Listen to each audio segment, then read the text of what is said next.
Bonjour à tout le monde, ici Jean-Claude Sely, guérisseur magnétiseur en Suisse. Nous continuons notre série sur les prénoms. Mais tout d'abord, êtes-vous bien abonné à ma chaîne YouTube? Si ce n'est pas le cas, merci de le faire car cela me permet réellement d'avancer. Merci également de liker ma vidéo si vous l'appréciez et d'aller sous les commentaires où vous trouverez mon site internet, mon numéro de téléphone en cas de besoin. Vous pouvez aussi cliquer sur le site de Sophia Voyance, qui est une tarologue exceptionnelle. Aujourd'hui, nous allons parler des Élisabeth. Au niveau de l'étymologie, Dieu est mon serment, le repos divin, qui est relié à dimanche. Sous Élisabeth, il y a aussi les Betty, les Bettina, les Elisa, les Élise, les Lisa, les Lise, les Isabelle. Malgré la contradiction étymologique, ce prénom est lié au sacré, c'est-à-dire au sens premier du terme, à ce qui appartient au monde divin. Cela implique une difficulté à vivre la vie courante des hommes. La construction de ce prénom, d'après plusieurs origines égyptiennes, chaldéennes et hindoues, est basée sur le 7. Ma force est le 7. Rattacher ce prénom à ce chiffre renvoie immédiatement à des mémoires de couteaux, d'agression dans la généalogie. Y avait-il eu violence pour que Dieu protège ma maison ? Mais dans la symbolique, on pourrait trouver des césariennes ou des enfants prématurés. Élisabeth renvoie selon l'archétype chrétien à des mémoires de stérilité et de grossesse non naturelle, fécondation in vitro et de grossesse tardive.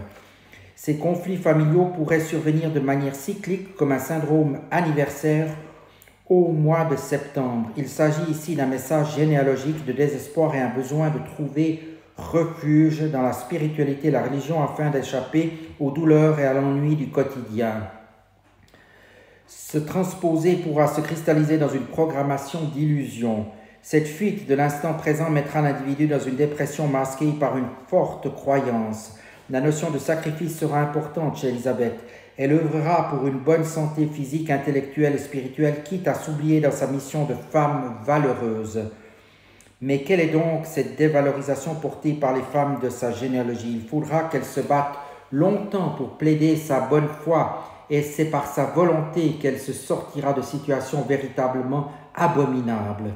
Cette notion de sacré est si forte que l'on peut rencontrer des mémoires anciennes de prêtres ou de vie quasi religieuse. Dans les antécédents généalogiques, il faudra chercher les pertes de procès ou les faux témoignages. Ce prénom vient réparer un sacrilège, une malédiction qui s'est peut-être produit au sein même de la maison. Ne s'agirait-il pas d'un inceste physique ou émotionnel? Il faudra demander à Élisabeth quelle partie d'elle-même a-t-elle sacrifié, et c'est au niveau de son sacrum que viendra se cristalliser cette problématique. On cherchera des promesses non tenues. Élisabeth oscillera entre des périodes de repos, des états d'immobilité et une suractivité permanente. À la recherche de la sérénité, elle sera en quête d'un développement personnel en espérant trouver rapidement le repos de son âme. Au niveau du langage des oiseaux, la transcription lettre par lettre nous enseigne qu'un enfant a été mis à la porte et ce stress familial se cristallisera par un souffle aortique. Des mémoires d'avortement ou de fausses couches seront aussi portées dans cette symbolique. La communication est coupée dans la maison. Élisabeth se plaindra de douleurs musculaires. Ma mère s'est perdue dans le couple. Sans ambition risque de l'entraîner dans un comportement masculin. Il y a une femme battue ou un enfant battu avec une somatisation au niveau du sphincter d'Oddi. Nous continuons par le tirage des 3 cartes qui donnent l'orientation divine, l'énergie et les possibilités futures. La première carte est « Vous êtes porteur de lumière ». Vous transportez une telle lumière dans cette nouvelle énergie que votre seule présence empêche l'obscurité de s'installer. Point final.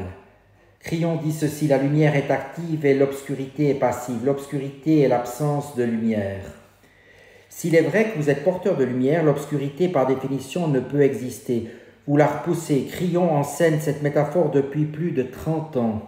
L'énoncé signifie qu'il suffit de se déplacer avec la lumière pour éloigner l'obscurité. Peut-être avez-vous tiré cette carte pour y lire ces mots. Vous êtes porteur de lumière. Et doutez-vous, cette condition est visible par un grand nombre de personnes qui vous entourent, très chères, alors que souvent vous-même, ne la voyez pas. Les guérisseurs éprouvent de la difficulté à se guérir eux-mêmes. Les voyants sont incapables de lire leur propre avenir. Les humains, dans leur ensemble, ne voient pas leur propre lumière. Laissez cette carte l'affirmer. Nous le voyons, nous la voyons. Vous êtes porteurs de lumière. Faites-la resplendir tant et si bien que la réaction des gens qui vous entourent vous la révélera. Maintenant, chakra de la gorge, au niveau des énergies. Vous aimez bien parler, vous aimez bien communiquer. Cela est une de vos qualités, mais attention de ne pas trop vous emballer dans des discours ou dans des considérations, car c'est très important de parfois prendre un peu de recul.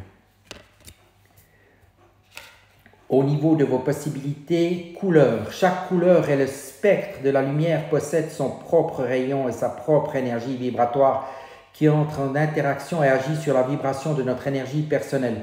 La couleur peut avoir une influence sur notre humeur, notre vitalité et notre bien-être. Faites aujourd'hui l'expérience de l'effet créatif, guérisseur et apaisant qu'apporte une méditation sur la couleur. Asseyez-vous tranquillement et connectez-vous à votre respiration. Imaginez que vous êtes assis sous un arc-en-ciel aux multiples couleurs célestes, magiques, vibrants. Laissez chacune de ces couleurs irisées et translucides couler sur vous et à travers vous. Or, argent, cuivre, platine, violet, pourpre, magenta, lilas, indigo, bleu, rose, vert, émeraude, jaune, orange, rouge et grenat. Inspirez une à une ces couleurs et restez immergé dans chacune aussi longtemps qu'il le faut. Laissez-les vous traverser et se dissiper dans la lumière qui vous entoure dans l'unité. À mesure que votre canal de lumière grandit, ainsi ressentez la magie du fourmillement qui circule dans votre corps, qui soigne et qui réconforte au fond de vous. Connectez-vous à votre respiration et retournez à votre journée avec davantage d'énergie, d'équilibre et de créativité. Sachez que le trésor qui est au pied de l'arc-en-ciel, se trouve en vous. Voilà, bien des indications pour vous les Elisabeth, les Isabelle, etc.